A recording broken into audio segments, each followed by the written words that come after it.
The desperate call. The crystal spires of Zephyria glowed with a desperate light as Ambassador Kira stood before the ancient communications array. Her delicate features, marked by the characteristic blue-tinted skin of her species, reflected the dire circumstances facing her people. The Zephyrian Empire, peaceful explorers of the cosmos for over 5,000 years, now faced annihilation. "How many systems have fallen?" Kira asked, her voice barely above a whisper. "7, Ambassador," replied her aide, Velen. "The Devourer fleet consumes everything in its path. Our outer colonies are gone, billions of lives lost." Kira's six-fingered hands trembled as she approached the resonance chamber, a relic from Zephyria's distant past. According to legend, this device could send a message across the entire galaxy, reaching even the most isolated civilizations. It had never been used, for the Zephyrians had always been self-sufficient, their technology advanced enough to handle any crisis. Until now. The Devourers were unlike anything they had encountered. These biomechanical monstrosities didn't negotiate or trade. They simply consumed planets, resources, and populations alike. Their massive ships, resembling grotesque amalgamations of flesh and metal, had appeared at the edge of Zephyrian space 6 months ago. Every defensive measure had failed. "Are you certain about this, Ambassador?" Velen asked, his antennae twitching with anxiety. "The resonance chamber will broadcast to everyone, including species we've deliberately avoided." Kira placed her hand on the activation panel. "We have no choice. Our military doctrine has always focused on defense and diplomacy. We need someone who understands war." The chamber hummed to life, ancient crystals resonating with power. Kira began recording the message that might save her civilization or doom it to a different fate. "This is Ambassador Kira of the Zephyrian Empire. We send this message in our darkest hour. Our civilization faces extinction at the hands of an enemy we call the Devourers. They are relentless, merciless, and cannot be reasoned with. We have tried every peaceful solution. We have offered resources, technology, even entire systems. Nothing stops their advance." She paused, looking at the holographic display showing the Devourer fleet's inexorable march toward their homeworld. "To any civilization hearing this, we beg for your aid. We offer our advanced technology, our scientific knowledge, anything you desire in exchange for military assistance. Please, help us." The message encoded itself into quantum frequencies, launching into the cosmos at speeds that defied conventional physics. It would reach every corner of the galaxy within hours. 47 light-years away, in a bunker buried deep beneath Montana's mountains, Lieutenant Jack Morrison nearly spilled his coffee as alarms blared across his monitoring station. He'd been manning Earth's deep space communications array for 3 years, mostly listening to cosmic background radiation and the occasional burst from pulsars. "What the hell?" he muttered, his fingers dancing across the holographic interface. The signal was unlike anything in their databases. It pulsed with mathematical precision, clearly artificial, and it was coming from the Vega sector, a region Earth's probes had only recently begun exploring. "Colonel Reed, you need to see this," Morrison called to his superior. Colonel Sarah Reed, a veteran of Earth's lunar conflicts, approached the station with measured steps. At 45, she carried herself with the bearing of someone who'd seen humanity at its worst and best. "Report, Lieutenant." "Unknown transmission, ma'am. It's using quantum entanglement principles we've only theorized about. The message is, it's a distress call." Reed's eyes narrowed as she studied the data. "Can you decode it?" "Already running it through our xenolinguistic algorithms." The sender included a mathematical primer. They wanted to make sure anyone could understand it. Within minutes, the translation appeared on screen. As Reed read Ambassador Kira's desperate plea, her expression hardened. "Get me a secure line to the Global Defense Council, Priority Alpha." The emergency session of Earth's Global Defense Council convened within hours. Representatives from every major nation and off-world colony participated via quantum-encrypted channels. Admiral Zhang Wei, head of Earth's combined fleet, presented the situation. "The message is authentic," Zhang confirmed.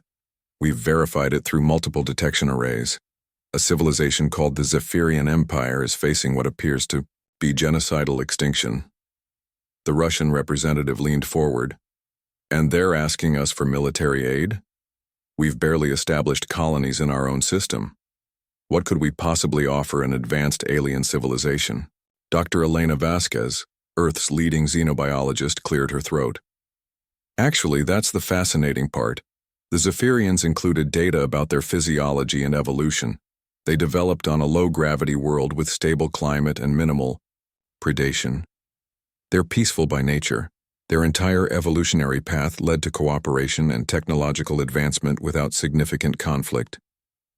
Unlike us, the American representative added grimly. Exactly, Vasquez continued. Humans evolved on what galactic standards would classify as a death world. High gravity, extreme climate variations, abundant predators, diseases, natural disasters. Earth forced us to become adaptable, resilient, and yes, violent when necessary. To the Zephyrians, we're the warriors they never had to become. Admiral Zhang activated a holographic display showing Earth's military capabilities. Our fleet may be smaller than theirs, but our weapons technology is specifically designed for warfare. They've had peace for millennia. We've had conflict as long as we've existed. Our entire technological development has been driven by competition and survival.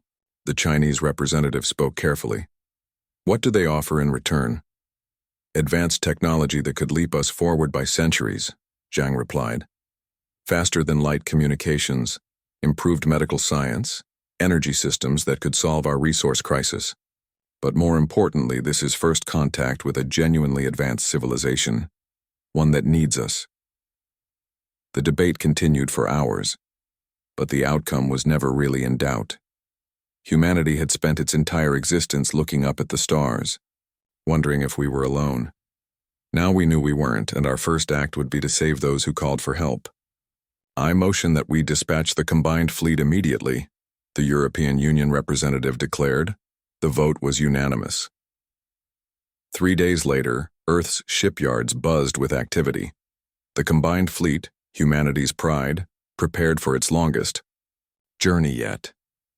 57 warships from nimble destroyers to massive battle carriers underwent final checks.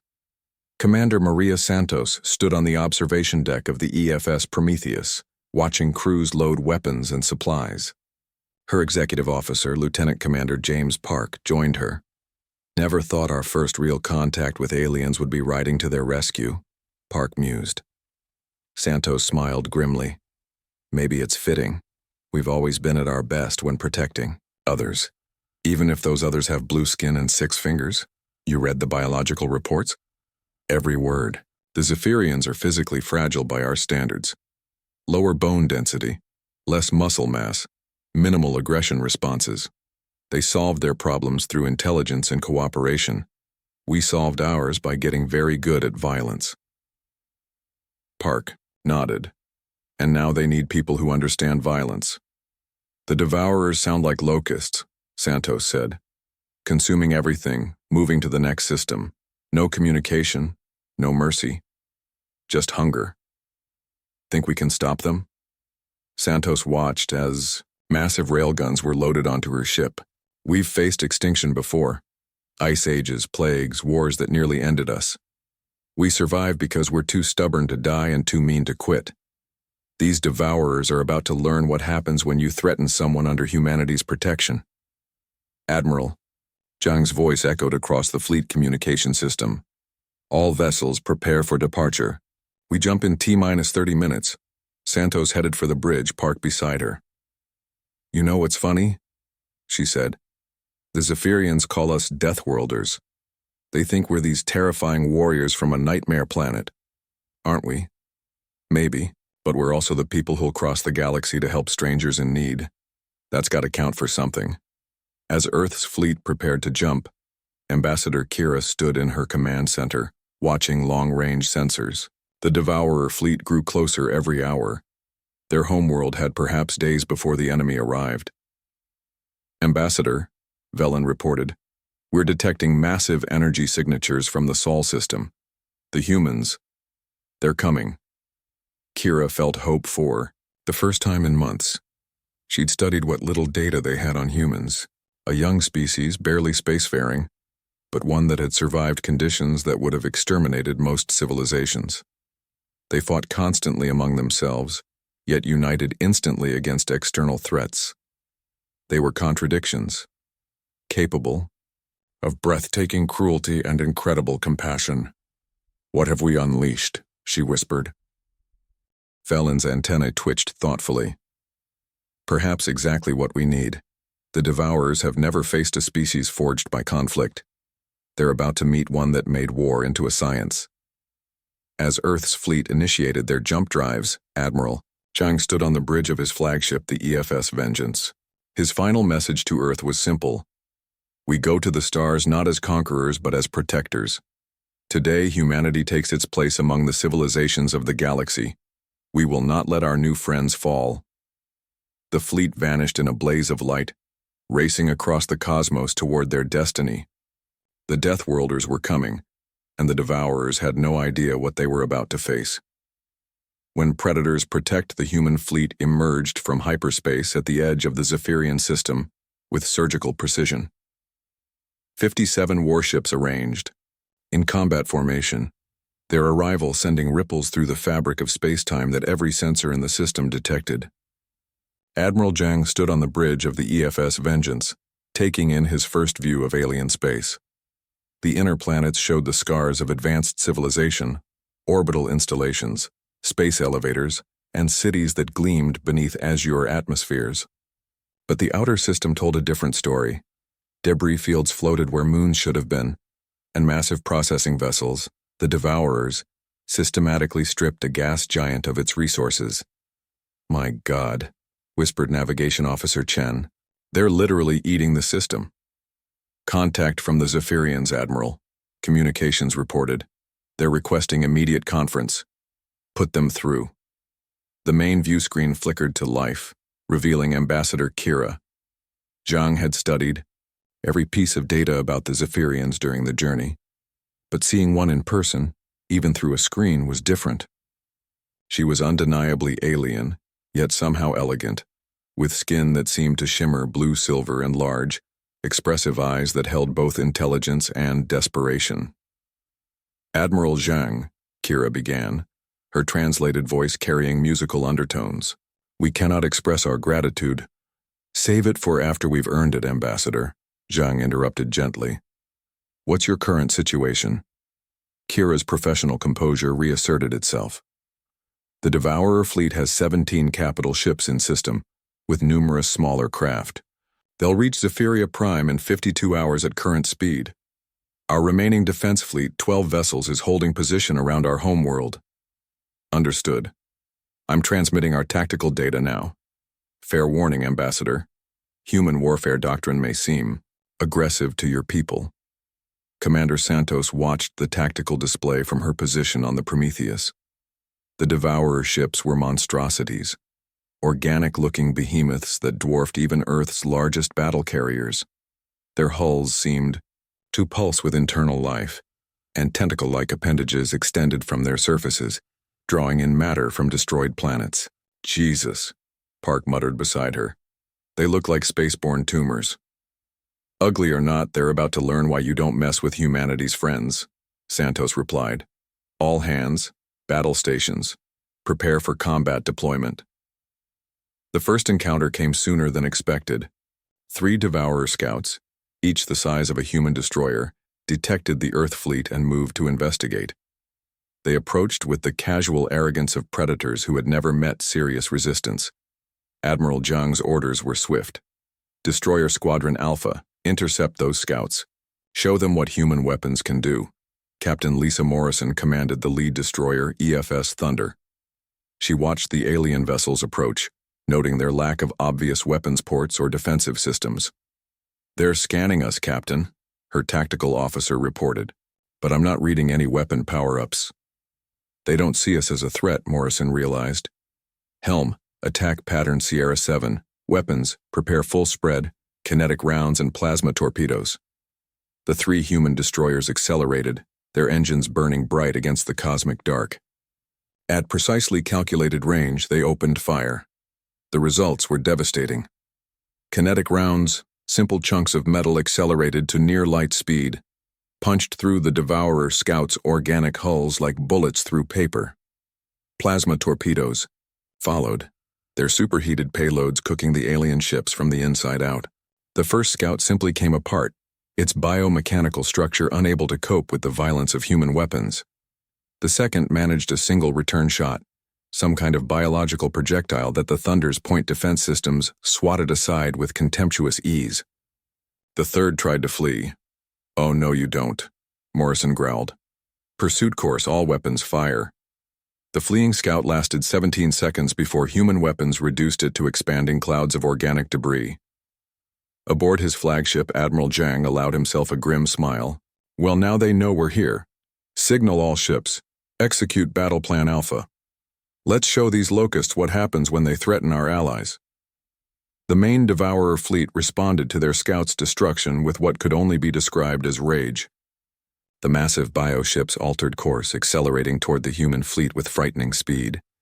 But humanity hadn't survived by being intimidated by size or numbers.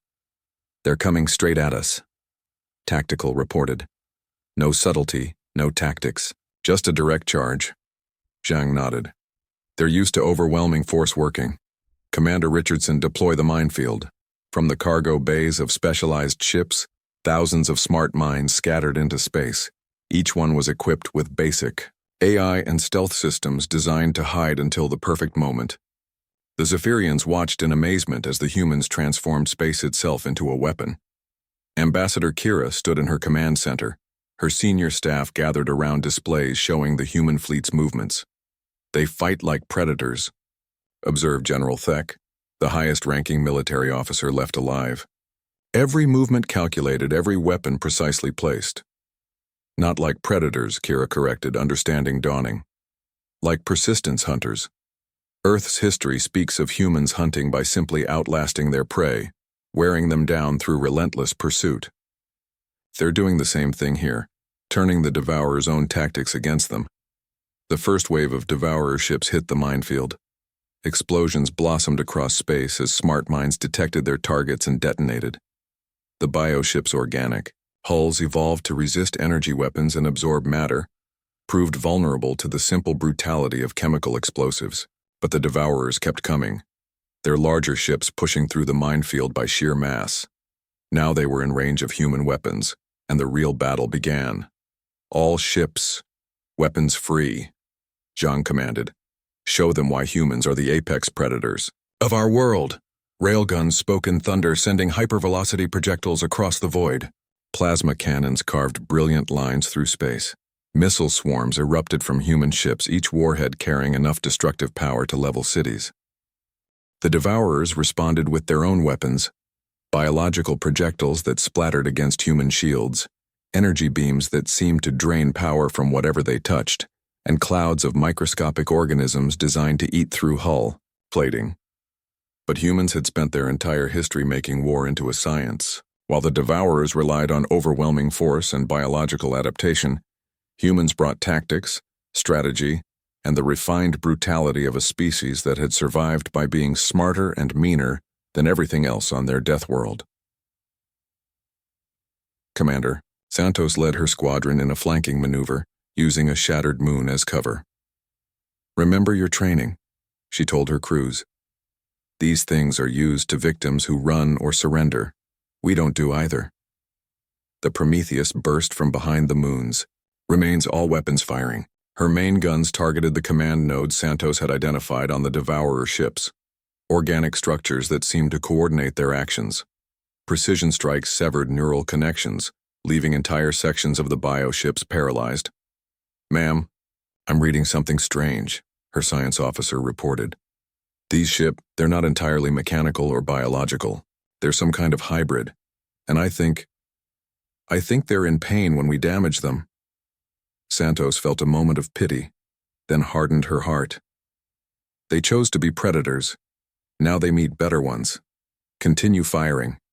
As the battle raged, something unexpected happened. The Zephyrian defense fleet, inspired by human aggression, joined the fight. Their weapons were less effective than human ones, but they knew their enemy's weak points. Admiral Zhang, Ambassador Kira's voice came through, the calm. My people wish to fight beside yours. We may not be warriors, but we refuse to die as victims. Welcome to the battle, Ambassador. Coordinate with Captain Morrison. She'll integrate your ships into our formation. Working together, humans and Zephyrians began to turn the tide. Human brutality combined with Zephyrian knowledge proved devastatingly effective. The Devourers, faced with coordinated resistance for the first time, began to falter. But the battle's decisive moment came when Lieutenant Colonel Marcus Webb led a boarding action against the largest Devourer ship. Using stealth shuttles, teams of human marines penetrated the bioship's hull. Inside was a nightmare of organic corridors and pulsing walls. The atmosphere was toxic, the gravity variable, and the defenders unlike anything from Earth's worst horror stories. But human marines were trained for exactly this kind of hell. Remember, Webb told his teams, we evolved on a death world. We breathe poison compared to most species. We live in gravity that would crush others, and we sure as hell don't quit. Now let's show these things why humans are the monsters other monsters fear. The Marines fought through the ship's interior with methodical brutality. Flamethrowers cleared organic passages. Explosives destroyed neural clusters. And when they finally reached what passed for a command center, they found something unexpected. The Devourers weren't a species, they were a plague. A bioweapon created eons ago by some extinct civilization, left to roam the galaxy consuming everything. They had no culture, no goal beyond consumption. They were a cancer given form. Webb uploaded this intelligence even as his team planted antimatter charges throughout the ship. All teams evacuate, we're ending this. The Marines fought their way back to their shuttles as the charges counted down. When they detonated, the explosion was visible across the entire system. The largest Devourer ship, the apparent center of their hive mind network, ceased to exist in a flash of pure energy. The effect on the remaining Devourer ships was immediate. Without their central coordination, they began attacking each other, their biological imperatives confused and misdirected. The human fleet pressed their advantage, systematically destroying the now disorganized enemies. 6 hours after the battle began, space around Zephyria Prime was littered with the remains of the Devourer fleet. Fragments of bioships drifted like dead leviathans. Their threat ended forever. Admiral Zhang stood on the bridge of the Vengeance, surveying the aftermath. They had lost 7 ships with dozens more damaged, but they had saved an entire civilization. Incoming transmission from the Zephyrians, communications reported. Ambassador Kira appeared on screen, and for the first time, Zhang saw her species' equivalent of tears. Admiral Zhang, the Zephyrian Empire owes humanity a debt we can never repay. You traveled across the stars to save strangers. You fought for us when you had no obligation. You bled for us when you could have stayed safe in your own system. Zhang shook his head. We did what was right, Ambassador. That's what humans do. We're complicated creatures, capable of terrible things, but also great ones. Today, we chose to be great. Your people call themselves Deathworlders, Kira continued. But I think you're life-bringers. You bring hope to those who have none. Strength to those who are weak. You are exactly what the galaxy needs. In the days that followed, as human ships helped with rescue operations and repairs, a new alliance was forged. The Zephyrians shared their advanced technology freely, while humans provided military expertise and protection. Other species, hearing of humanity's intervention, began reaching out. The galaxy had discovered that the Deathworlders were also protectors, that those forged in Earth's crucible could be both fearsome warriors and compassionate allies. The message spread through quantum channels and ancient networks. If you needed help, if you faced extinction, if you had nowhere else to turn, call the humans. They would answer. They would come. And they would fight for you with the fury of a species that had conquered death itself to reach the stars. As Admiral Zhang prepared his fleet for the journey home, he received one final message from Ambassador Kira. You called yourselves complicated creatures, Admiral. I think the better word is complete. You have not let your strength consume your compassion, nor your compassion weaken your strength. The galaxy is better for having you in it. Standing on his bridge, looking out at the stars that no longer seemed quite so cold or distant, Zhang smiled. Helm, set course for Earth. Tell them we're bringing new friends home. The human fleet jumped to hyperspace, leaving behind a grateful civilization and a changed galaxy. The Deathworlders had announced their presence, not with conquest, but with compassion, and the universe would never be the same.